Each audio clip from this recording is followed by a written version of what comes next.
What's up, guys? It's your boy Abdullah here from Ather Gaming, and I'm coming at you guys with a brand new deck profile. But before we get into that, I want to give a huge shout out to all the Patreons, guys, all the subscribers, everybody who's been clicking the link down in the description, who's reached out to me and Hamza on Facebook, who's been a part of our Discord group, guys. Join all that stuff. The links will be all here or down in the description box. We're coming at you guys with some real fire content, guys, and I'm not talking about Salamander great stuff. So stay tuned because we're gonna drop a video like once every day if we can, whatever we can. So let's get right into the profile, guys. This is the number 2 deck on our top 5 list of decks to counter the metagame. And this is a deck that I picked up and I researched really for this video and just like for understanding the metagame. I just fell in love with it. And it's the deck that I'm playing now. I've moved on from Time Thieves. I've moved on from Salamander Greats, but I'm still bringing the heat, and I'm talking about Evil Eye. Yeah. The deck came out in Infinity Chasers, which is a set that everybody thought was garbage. I guess if people read cards and not just looked on the internet at what the card prices were, they would know if cards were good or not. Shout out to Gate Blocker. So we're going to get right into the Evil Eye profile, guys. This is a deck that I've played at my locals, some great at my locals, and I've done great with it. And this is something that I've tested with my brother, and it's just tested fantastic. So I'm going to get right into it. This is a very competitive deck, and this is the deck that I'm playing in the current format. So I'll get right into it. We play the triple Surzeal, Watcher of the Evil Eye. This card is Candino with a quick effect that pops. Basically, Surzeal, when it's normal summoned, lets you add an Evil Eye card from your deck to your hand. That's it. Searches any Evil Eye card in the archetype. And then when it's equipped with the Eye of Selene, it has a secondary effect, and that is that quick effect, it can pop a special summon monster on your opponent's side of the field. Then Surzeal has a third effect. Remember what we said, if it has 3 effects, it's broken. Surzeal's third effect is its downside. After you've used its effect, the next standby phase, you have to destroy a card on your side of the field. Wow, that sucks, but it doesn't, because some cards we play to counteract that. Surzeal is broken, and when it combines with Selene, this is, I say it a lot, this is the new masterpiece. Surzeal is unaffected by everything, gets to pop something, quick effect. This card is broken, and the ability to just get 10 cards with 1, this is a 1-card engine, and 1-card engines let us play a lot of other super powerful tech cards that are poised to take over the metagame, and that's why this deck is basically big, mean, scary Trickstars. That's what it does. It's better than Trickstars in almost every single way, and it puts big bodies on the board that do a lot of damage. The next Evil Eye monster we play is Medusa. I want to bump this card up to 2 at least. What Medusa does is, when it's normal summoned, you can target an Evil Eye spell or trap in your graveyard, or an Evil Eye card in your graveyard, add it to your hand. Usually you'll be adding back your Selene or your field spell to get your Surzeal and the like. When it's equipped with Selene, it has a secondary effect, and that effect is it's basically DD Crow. So it's a quick effect. You can banish a monster in your opponent's graveyard. Again, the downside to Medusa comes that on your standby phase, you have to banish a monster in your graveyard. Now, you don't have to necessarily be able to, like, you don't have to be able to banish a monster in your graveyard to resolve Medusa kind of thing. So if you don't have any monsters in your grave, you can still use it. Now, this effect is super impactful against decks like Sky Striker, decks like Salamander Great, decks like any deck that wants to have like a body in the grave. Medusa is fantastic against. Against Striker, think about it, they can't target your stuff. If you guys don't know what Selene does, we'll get into that really quick. But Medusa's a threat against Striker because you just banish the Ray, you banish their Kagari, so they can't recycle the resources kind of thing. And the card is broken against Salamander Greats. You just hit their Jaguar, and now they can't grind against you. This deck does not lose to Salamander Greats. I swear, this deck was made by Konami to stop Salamander Greats. Hopefully the ban list takes care of Sky Strikers. This is basically Kagari on normal summon. You get to add a spell trap from your graveyard to your hand. How insane is that? I want to play another one. Currently, I just play the one. I got 4 normal summons in my deck. I don't think I should play anymore. Now we go into the Fantastical Dragon Phantasm.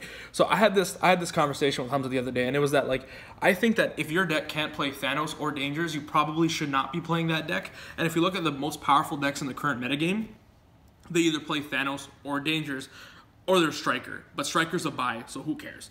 Thanos is nuts in our deck because we don't really have like an immediate body that's more than like 21 or 2100 really. So Thanos is really useful for that. Also, it lets us sculpt our hand to get the perfect hand for the situation. Gives us targeting protection on our Evil Eye monsters.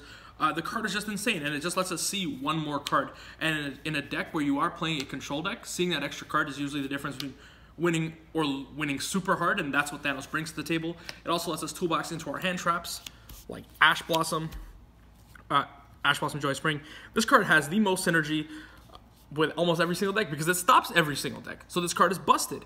Ash has the most coverage, which is why we play this in 3 copies. It's not once per turn, but it's a card that we always want. Like, it's hard once per turn, but it's a card that we always want to see, which is why we've maxed out on copies. The next hand trap we play is the double Ghost Ogre and Snow Rabbit. Ghost Ogre is super powerful against decks that have to have a body on board to really be able to, continue their plays and such. Like Ghost Ogring the Summon Sorceress is super relevant. Ghost Ogring Galatea is super annoying. Ghost Ogring Rusty is annoying. Ghost Ogring Redoer, when they try to jump it before like their end phase, means that they can't make the Azathoth play because Redoer doesn't banish itself for cost, so that's super powerful. Ghost Ogring Multi-Roll. There's a lot of really good cards that you can Ghost Ogre and that really blow out your opponent. So we play the 2 because it is a hard once per turn. It doesn't have the same like cross matchup application as Ash Blossom, so we just play the 2. The next hand trap we play is the double Effect Veiler. Effect Veiler is super powerful. This card is not once per turn. Gold rarity. Gold rare is the best rare. Veiler is super useful because we can draw multiple Veilers off Thanos and resolve both of them in the same effect in the same turn on our opponent's turn.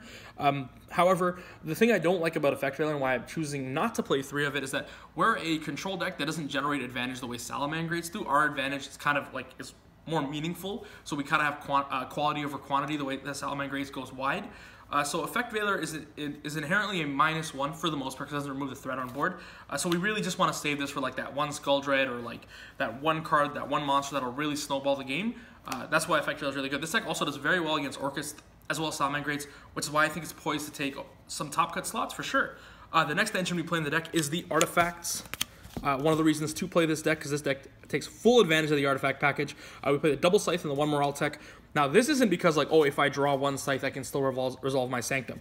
No, I'm resolving Sanctum almost every single turn. If I see a Sanctum, it's live. And the best part about this artifact cards is you can set them, trigger your Surzeal, pop their monster. On their standby phase, you pop it with Surzeal. Now, it's your opponent's turn, so this Scythe is triggering. And this Scythe is going to special itself, lock your opponent out. Morale Tech is nice for that utility, to be able to pop a card on our opponent's side of the field, a face-up card. It can help out Floodgates if we want to get rid of them. But just being able to deal with threats and just having a 1-for-1, because like sometimes you have Sanctum, Scythe, your Surzeal will trigger your Scythe, and then your Sanctum out the Morale Tech to pop another threat. It's just super powerful.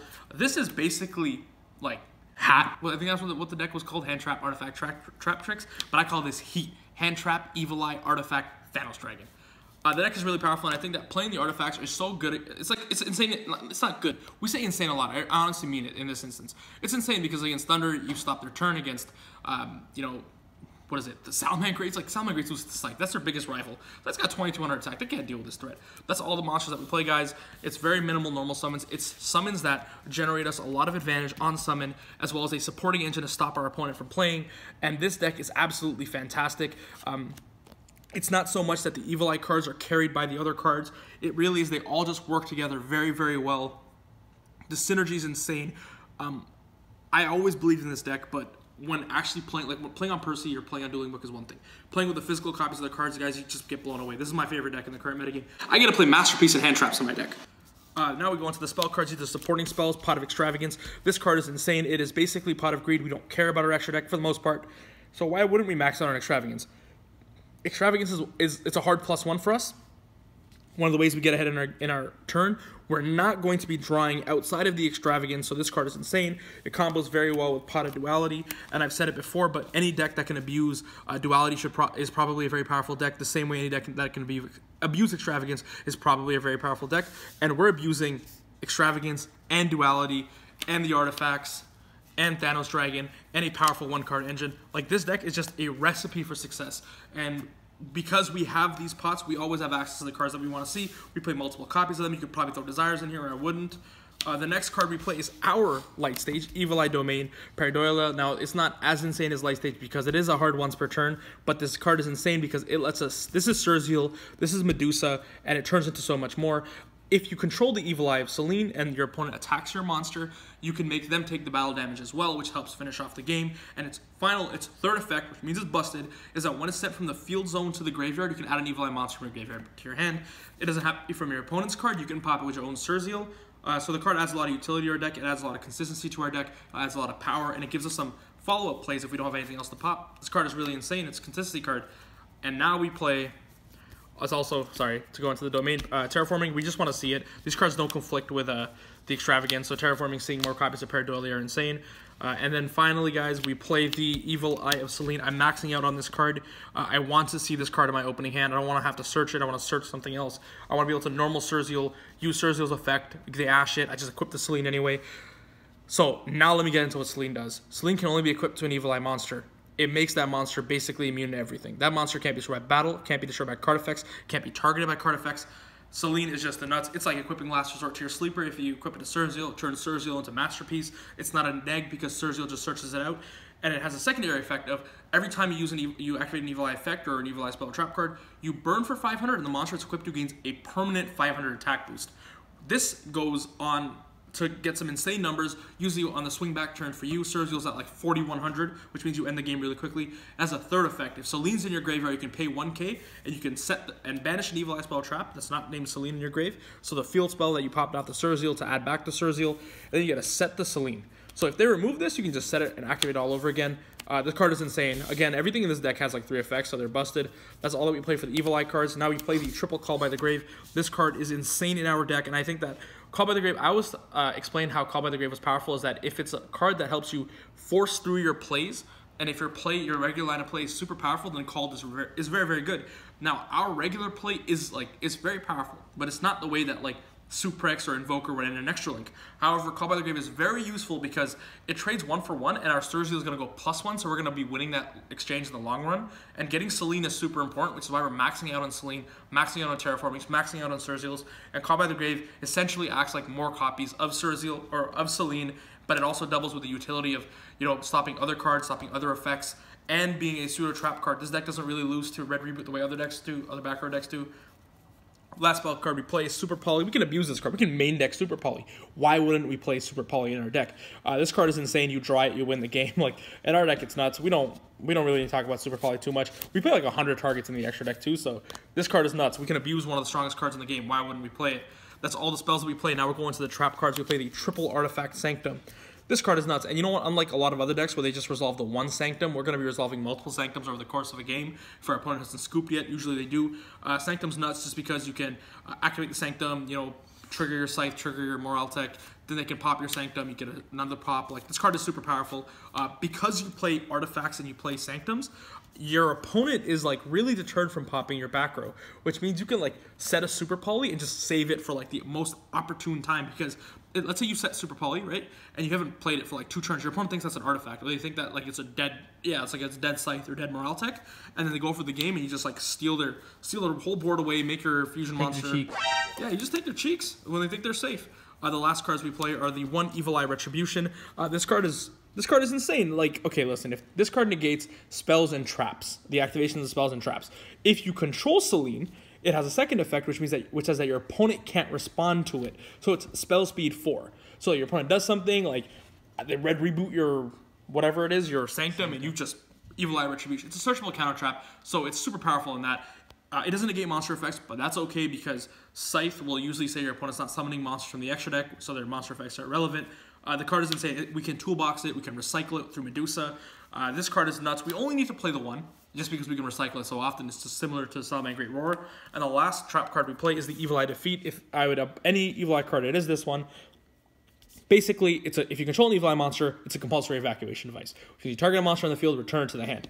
Now, if you control Selene, you can bounce 2 monsters on the field. This is one of the ways we deal with Colossus. This is one of the ways we deal with monsters that can't be destroyed otherwise. Borreload's a threat. This is how we deal with Borreload. We can do some cute stuff. Like, against Salamangreats, it doesn't destroy, it sends back to the hand so they can't trigger their monsters. Like, they'll go, like, normal summon Spinny or Jack Jaguar, telegraphing they have a Gazelle in hand, and you go defeat, bounce the Jack Jaguar. If they have no extender, their turn ends. Now, you can also do some other stuff where you can go Evil Eye Defeat, bounce your Surzeal and their monster. Next turn, you can use Selene's effect in the graveyard, banish the defeat to set the Selene, normal the Surzeal, and search something else. It's a little bit of a combo in a control deck, but it's super nuanced, and it's one of the ways we can recycle and we can maximize the use of our resources.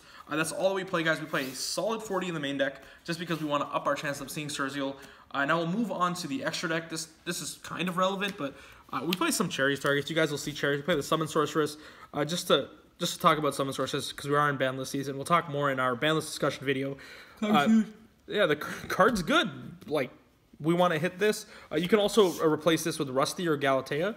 I just like Summon Sorceress because what you do is you hand trap your opponent normally, and then you like Cherries the Summon Sorceress, so you get rid of their backup play as well. We play the double Salamangreat Sunlight Wolf because we don't want to banish it off our Extravagance. I was playing the Baelings originally, but I like to Cherries the Baelings on a normal summon, but then I was like, I can't consistently kill them through that, so I'd rather just hit the Sunlight Wolf and not let them grind with me. This card is nuts. We also play another random target in the extra deck for Salamangreats. Grace. I play the one of Skuldred, so I use the Skuldred. If you saw me bend the card, I didn't actually bend it that bad. Skuldred it's a Reaper target. I actually made this at locals. Crazy story. I had a Sanctum and my Scythe set, and I had a feeling that I could have triggered Scythe. I don't know how.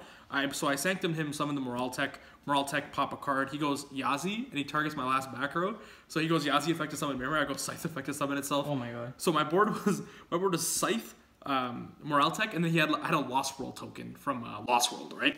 So I draw a normal Ash Blossom, and then I make my Skuldred, and off Skuldred I draw Summon Limit, Surzeal, and Evil Eye of Selene.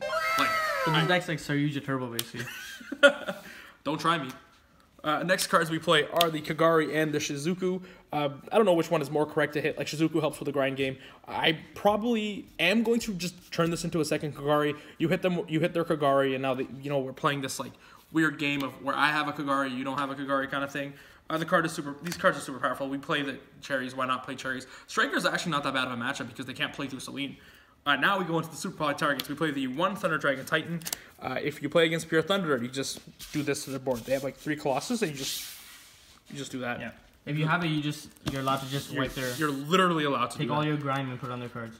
The next card we play is the Predoplant Dragostapelia. This card is also super useful, stopping the Thunder Dragon plays, but it also comes up against other decks. If there's a deck that can sit on a fusion monster, for example, Salamangreats will try to make the Violet Chimera. They're not able to kill you, and you can just like super poly the Violet Chimera, you're a dark monster, now you have a negate. It's good against decks that would play instant fusion because you can resolve the super poly after the instant fusion. So like you fuse away their monster, and then you can summon the Predoplant Dragostapelia. It's just a powerful card, and even we play ways to get fusions out as well, and I'll show you guys when we talk about the side deck. So this card comes up more than not. The next card we play is the Double Starving Venom. In my past videos, I've talked about how this card and Super Poly out the entire Thunder Dragon, Guard Dragon board, just because you just get rid of everything, and then you just crash over and then wipe the board. This card is super useful because it also is a very powerful target. It just takes 2 dark monsters, so you can fuse away Orcus boards, you can fuse away Thunder Dragon boards, you can fuse away literally anything that gives you problems. The next Super Poly target we're playing is the Mud Dragon of the Swamp. Obviously, we're playing 2 of everything, guys, so we don't banish everything off Extravagance. Mud Dragon of the Swamp is also just super useful. Just being able to have it's a semi-generic negate, and it helps us protect our monsters as well through Widow Anchor going second. And the last super poly target we play is the triple Salamangreat Violet Chimera. Listen, I'm not banishing Violet Chimera off Extravagance. I'm going to have a Violet Chimera up. We also side something super spicy, so having the triple Violet Chimera is super useful. Against salads, like Salamangreats, like you might not be able to kill them in 1 turn, so you just fuse their board away and kill them anyway. That's the extra deck, guys. Then we'll go right into the side.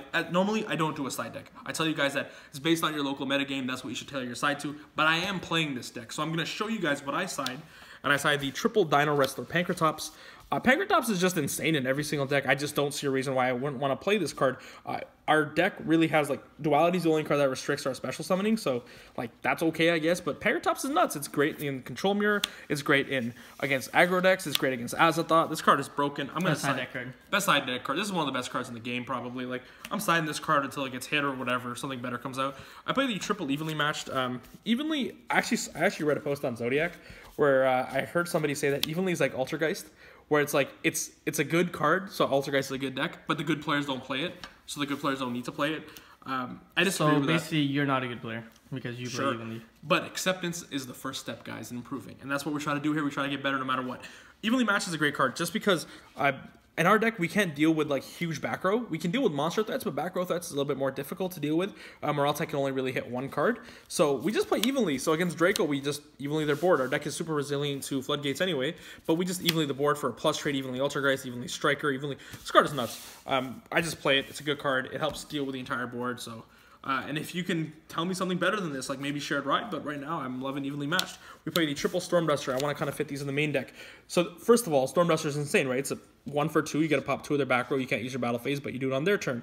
It has added synergy in our deck because we can pop our artifact cards on our opponent's turn with Stormduster. Stormduster, pop their back row, pop our Scythe, trigger our Scythe, win the game. Card's nuts. It was made to be played in this deck for sure. And I'm definitely playing 3. If your locals is more back row heavy, you definitely want to side this. My locals is full of combo players, so This is in the side. Combo. Yeah. The next cards we play are just 2 ofs, guys. We play the double artifact Lancia. This is basically a scythe going second against many decks, and it's a very good Sanctum target as well. People want to side evenly against us for whatever, right? So we can just Sanctum out the Lancia, trigger the Lancia, or whatever. But it's also super good. It comes up against a lot of decks where, like, instead of having a Ogre necessarily in an instance, it's like we side out our dualities, let's say, and we'll put in like Lancias and Pancratops kind of thing. This is really good. It stops a lot of decks' turns. And having more copies, this is basically more copies of Scythe that have other applications. So it just, again, it's great. You can draw it off Thanos to stop your opponent's turn. Then we play the double Reaper. Reaper's hard once per turn again. That's why we're not playing multiples. It's super good in our deck just because we have one card. We have a 1-card engine that really nullifies like the loss of advantage that we get from like the deck just playing. And being able to play multiple Reaper targets are insane. In this current format, this stops a lot of decks, and it during Spiral format, you would Reaper their Helix, and then you would make them play Tier 5 Spirals. It's like Reapering Salamangreat Sunlight Wolf and make them play Tier 5 Salamangreats.